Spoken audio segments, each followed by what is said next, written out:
Hi, my name is Irene and today I want to talk on my channel about all books I've read on the month of November. Yes, November was a long time ago, now we are 2 weeks in December, but still I want to talk about books I read in October and November, and we'll start from November. November on BookTube is almost every year a Nonfiction November. Nonfiction November is a month-long reading project, readathon, started by Olive from Books Olive. I'll link her channel down below. So you need to read nonfiction to take part in Nonfiction November. And I do not like nonfiction. The thing you don't know about me, probably, is that back a few years ago I've got PhD back in Ukraine in economy. So I worked as an economist and I worked at the university after that. I never thought about myself as of a scientist, but still I think I am. I used scientific approach in my work and, science was a big part of my life. And the reason a lot of people do not like nonfiction, they find it dull and boring. And the reason I do not like nonfiction, a lot of time I find it too entertaining and far from the science, from the truth. So the Olive always says that if you don't like nonfiction, probably you haven't found your favorite subgenre of nonfiction. So this year I tried something new for me, and again it was total miss. It's like third year of Nonfiction November, and every year I try to collect books that I want to read during November, and every time I was just, it's such a crap. It's not good to say these things about these books. I do think that they can entertain a lot of people and maybe bring something valuable to their lives. It's just not for me. So I don't want to give you my rating on these two nonfiction books that I've read. I'll talk a little bit about them, but it is hard for me to say bad things about them. I just don't think that they are good for me. So let's start with them, with Nonfiction November choices. First, I read, October was a very hard month for me, and November was very chaotic with my family life. So I wanted something light and humorous. And the subgenre of nonfiction I wanted to try this year, actually two subgenres.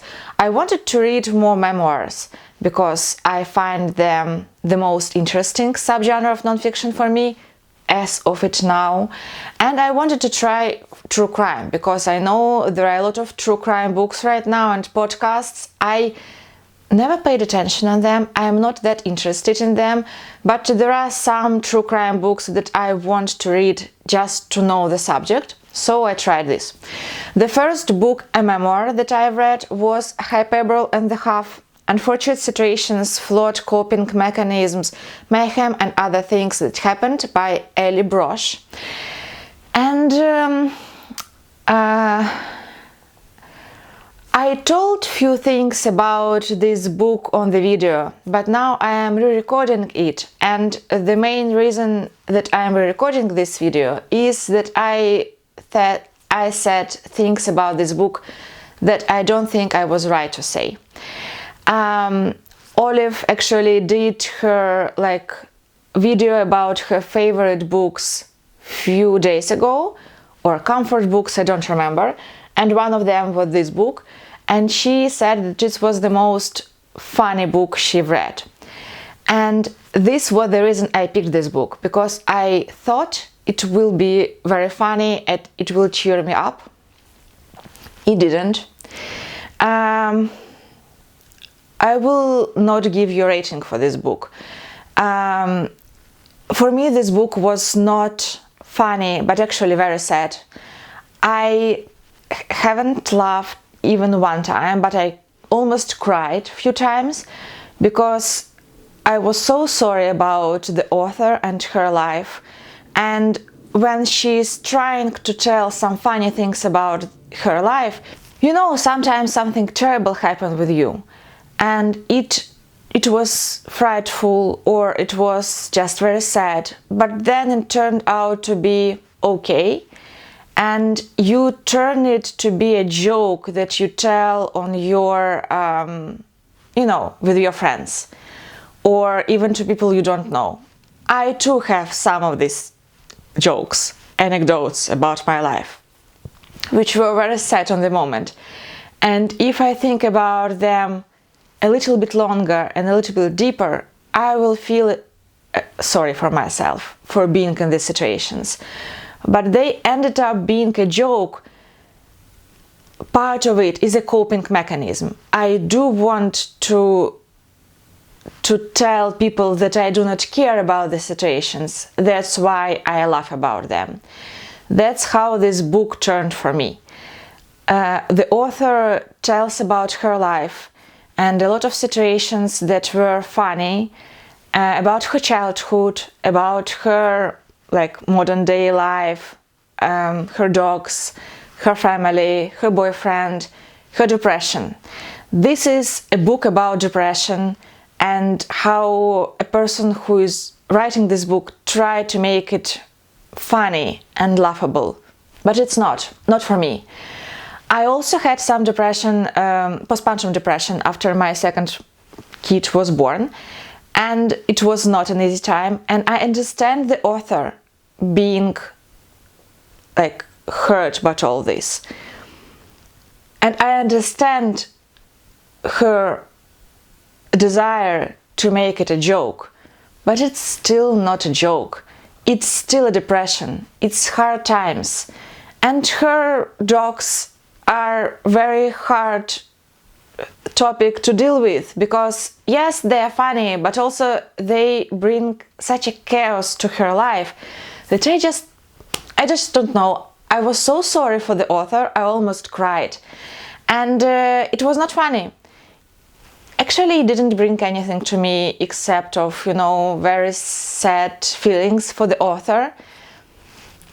So yeah, that was that memoir. Another book I read for Nonfiction November I still have from the library. I'll Be Gone in the Dark, One Woman's Obsessive Search for the Golden State Killer by Michelle McNamara. The reason I picked this book is that now I live in one of the counties she is writing about. So I live in near Contra Costa County, and the one of the counties, this was the place where a Golden State Killer, killed people or molested women. It was a hard book to read. First, it was very frightening.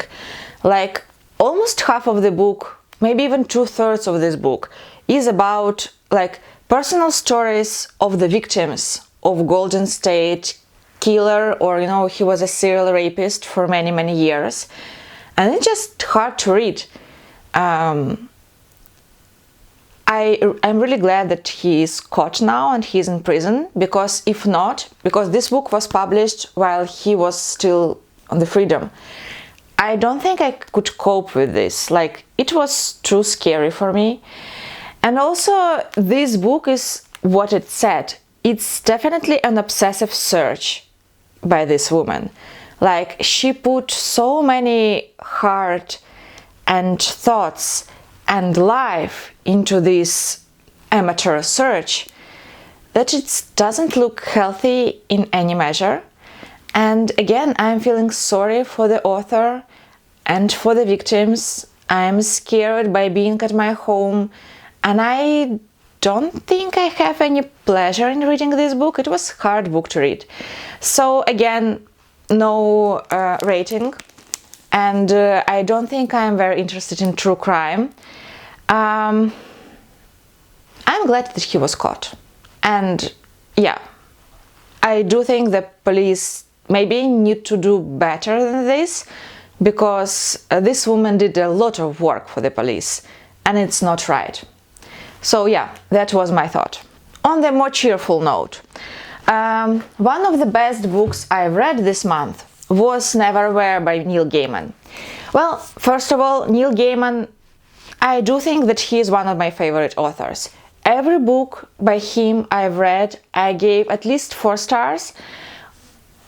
this book was 5-star read for me, and I do think that I can explain his books like being a fairy tales for adults, and I do think that these are very good fairy tales. They are scary but not too scary. They are imaginative, but also they feel very real. You really believe in his world that he's building. It became the part of your reality. Like now, when I think about London, I will think, I've never been to London, first of all. You need to know this.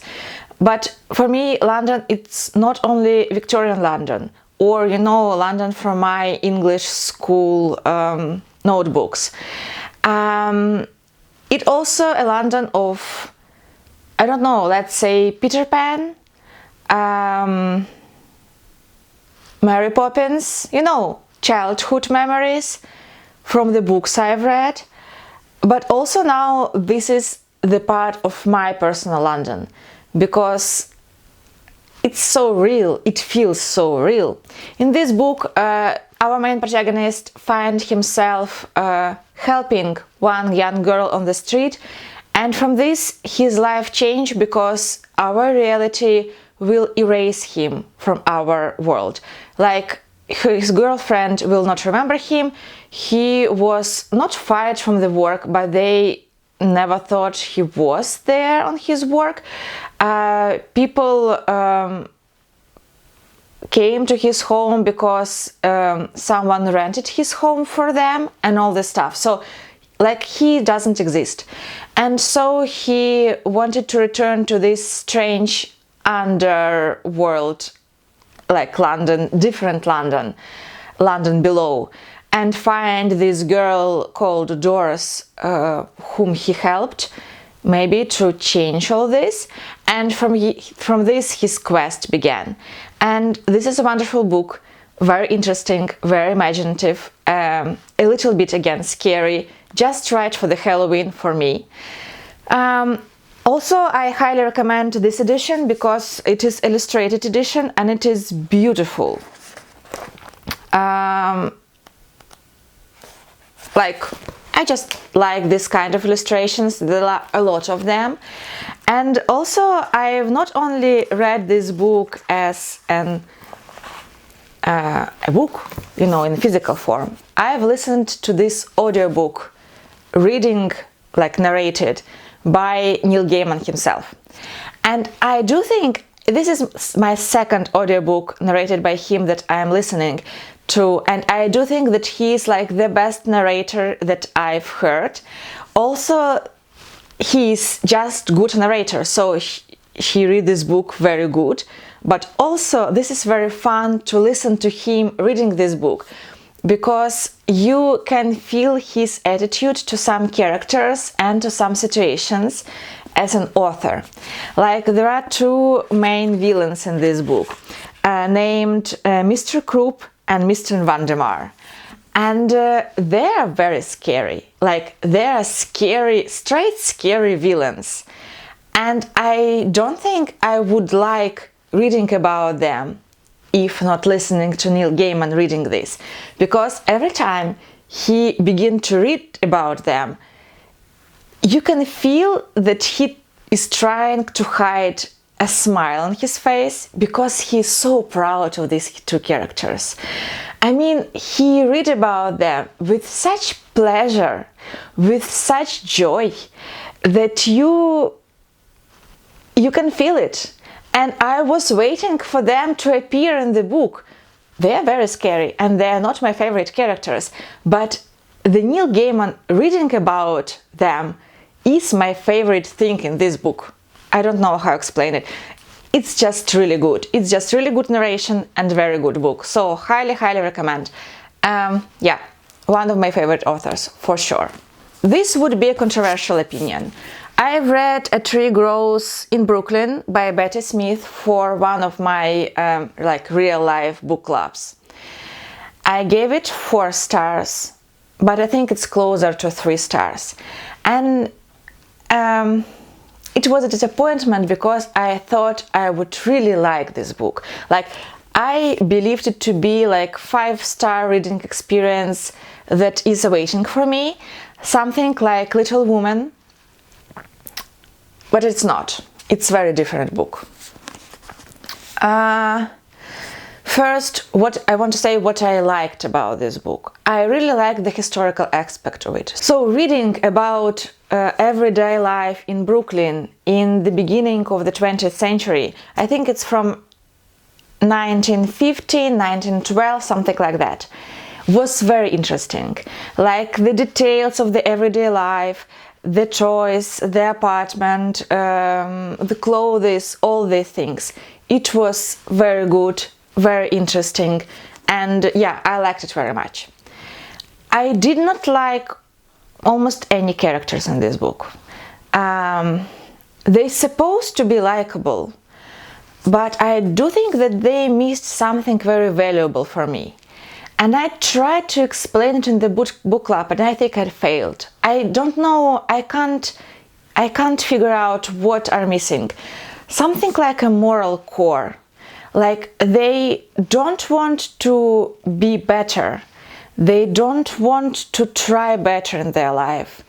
They just are living their everyday life day after day and trying to survive.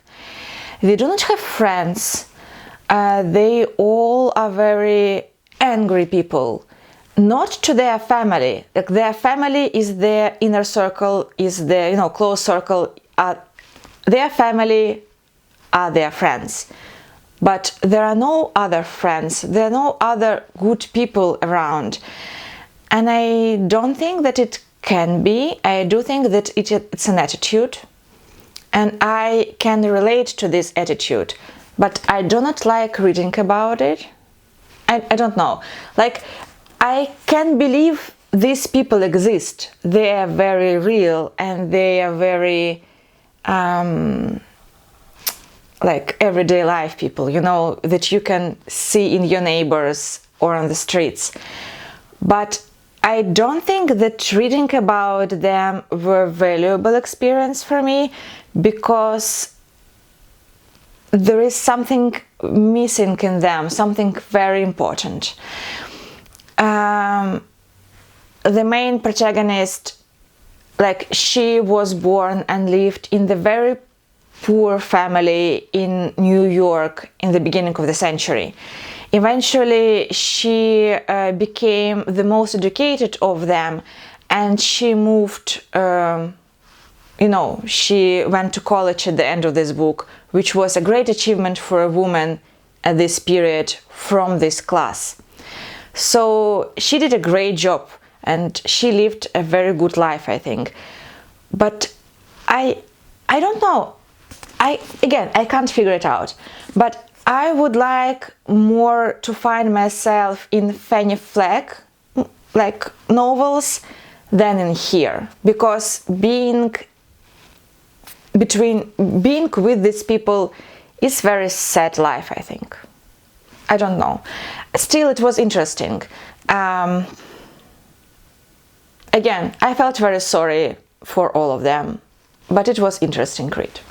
Then, as an aftermath after Victober, which I want to tell you about because Victober was such a blessing for me this year, but still, I've read Kidnapped by Robert Louis Stevenson. I did not like this book very much. It was, again, interesting to read, but not enjoyable. It was rather dull, actually, and I forced myself to pick the book. This is about 18th century Scotland. The young boy lost his father, and he found out that he has an uncle whom he didn't know about. He traveled to this uncle, and he lived in the very old and he lived all by himself without any servants in a castle, because he is a rich man, but I don't know, I didn't understand that part. But this uncle was very scared of the appearance of our main protagonist, and eventually he fooled him like the uncle fooled our main protagonist, and our main hero was kidnapped by a captain on a ship, and they wanted to sell him as a slave in America. So they were traveling to America to save him to work on the plantation. But there was ship crash, and he found new friends, and he found himself on the lands of Scotland, like in the middle of war between Scottish clans in 18th century. That's the main thing in this book, like the war between different clans of Scottish people in 18th century. Historically, it was interesting because I knew nothing about this period or this place in time or this anything. But it was not my favorite topic, and yeah. And also I can't say, like, the language is very hard in here because there are a lot of Scotland things, and it was not very enjoyable, but I think I gave it 3 stars again. This is the first part of the duology. I don't think I will read second one, but yeah, still, this is like a children's book, but I don't think that children will be interested in it right now. I definitely don't think so. I do think that there is an adaptation of this, and maybe I'll watch it because maybe it will bring me more, like, vivid picture of what's happening in here. Yeah, so I read this. Then I've read Slow Fire Burning by Paula Hawkins, which is a new book, a third book actually, from the author of The Girl on the Train. The Girl on the Train was the first book by this author. It was hugely popular. It almost started the new genre, like domestic thriller genre, which is like the main thriller genre now. And I do think that Paula Hawkins is now kept captured, inside this cage of a genre. She has to write domestic thrillers because that's what she is known for. She definitely wants to write literary fiction, and this book is definitely more a literary fiction than a thriller. Like, there is nothing thrilling in here, nothing really happens. It's not a thriller. There is no rush. This is a story about few women, actually 5 women and 1 man.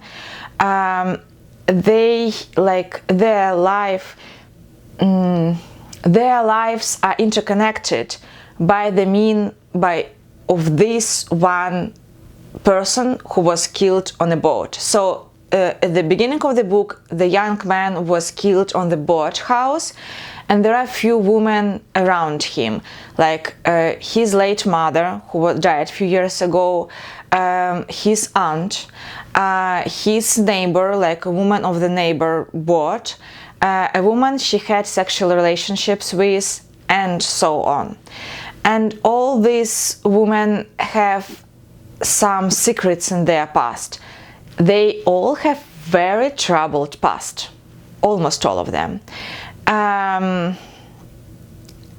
Their past is so bad that as a result of it, we can expect everything from each of these women. Like, any bad things they can do will be totally understandable because of this huge trauma each of them had in their past. Very separate traumas, so nothing like... They have some troubles in their past. And I do not appreciate the exaggeration of all this. Also, I do not appreciate the mental health issues like a center action point of the book. Laura, the woman that this man who was killed had sexual relationships with, she had incredibly big trauma in her past, and as a result, she has these really serious mental health issues. And they are like, the locomotive of this novel.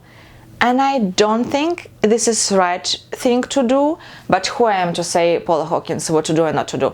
I just didn't enjoy this book that much, but I do think that maybe she can write very good literary fiction because her style is good and she can tell a story, and she has this imagination for trauma. You know, she really can imagine and tell the story of a troubled woman. Maybe let's let her just tell a story about women, not a thriller. Maybe her books will be much better without this killer inside of it. I don't know. I gave this book 3 stars. It's not my favorite thriller of the year. It's not a thriller at all. But still, I do think that, I mean, I probably will pick up next Paula Hawkins book just to see what she's doing. I don't know. And the last book I've read in November was The Hunting Party by Lucy Foley. I read it for one of my book clubs. I've read the guest list, I don't remember, at the beginning of this year or in that of last year, and my problem with guest list was the same that with The Hunting Party. I figured out who will be murdered and who is the murderer on the first 15% of the book. And here it was the same. Lucy Foley writes her books in such a way that we do not know who will be killed and who is the killer to the very end. Like, we find out it at the same time. It can be enjoyable, I think, if you do not guess. But I guessed, and I was right 2 times now, and it was I read this book just to prove myself to be right, and I was right. I was really hoping that she will fool me, and at the end, when I understood that these 2 persons are, you know, fighting, I really wanted the other one killed another one, so they will change places and the author will fool me, and then I will be not right. But no, for me it's very predictable. Like, when I see these characters, I can say from the very beginning this and this. And what the point, you know, in the mystery, then it's very wintry book. So the plot of the book, few college friends find each other, they celebrate each new year together. And this is like their 8th or 9th new year after college, that they gather together. They usually celebrate in different places. This year they rented this hunting house in the middle of the Scotland mountains, and there was a blizzard and no one can get out or in from there, and we know from the beginning that the body was found. But we don't know who was killed, was it a man or a woman? And we hear from all these, most of these college friends telling, you know, stories about how they spent these few days in this hunting house, about their past, about their present, about their relationships between each other. Again, it can be enjoyable. Maybe if you haven't read that many mysteries, then you will not guess, and then it will be fine for you. For me, it was dull, but yeah, I don't think I will read from Lucy Foley more, because 2 books, I gave 3 stars for both of them, and yeah, what's the point to read next one? That was my November. It was very mediocre reading month. I don't think that I will take part in Nonfiction November in the next years, because I do want to read nonfiction, but maybe when I'm really interested in the topic. I don't want to pile these books and wait until November and then get this disappointment every November. So that's it. That was my Nonfiction November and November in general experience. My favorite book was Neil Gaiman's from this month. And still it was interesting because I've read a lot of interesting and new to me books. Please like, subscribe, and tell me about your best and worst book you've read in November, or just this year, you know. Thank you for watching me, and see you in the next video. Bye!